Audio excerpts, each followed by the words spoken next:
kung ito po ay nasimulan na in Metro Manila or even in Iloilo ho ba sa Region 6, paano po yung ibang mga lugar pa? Maging dito po, halimbawa sa Angeles, Pampanga, may mga taxi din. Yung mga mas malalapit mo na mga lugar.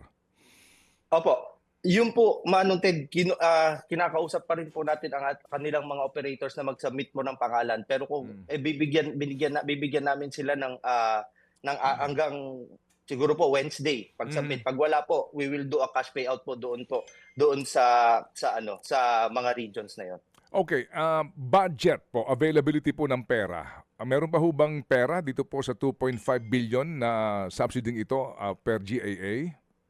Meron pa po, Manong Ted, out of the 2.5 billion po as of Friday po, as of Saturday po, nailabas na po natin around 1,450,000,000 po. So meron pa po tayong budget. At dito po sa taxi driver, meron pa po talagang hindi nababayaran. Opo. Nabibigyan. Doon po sa management ng actual na payout na ito, ilan ho ba ang tauhan ng LTFRB na humaharap doon sa claimant? Kasi nga po, ang ating pinag-uusapan dito ay yung order, no? Yung crowd control, including po yung actual time and motion study nang sa ganun po, hindi naman pipila tapos hindi pala kakayanin po sa araw na iyon. Kamusta po yun? Opo. Nagkaroon po tayo ng bawat table po na nagpa-process ng payout. 2, 3, 4. Anim po na personnel ng LTFRB ang bawat table po ng payout. And then last Saturday we did what? Walong table po ang nagpa-process po ng payout. Nag-time and motion po kami.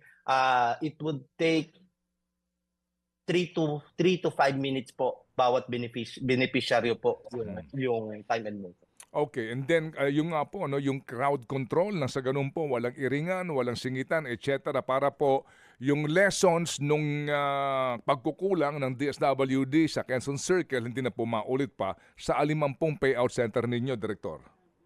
Opo. Kaya po, Manong Ted, nagpapasalamat po kami sa Philippine Coast Guard po kasi nagpadala po sila ng 40 to 50 personnel po na tumulong po sa amin sa crowd control.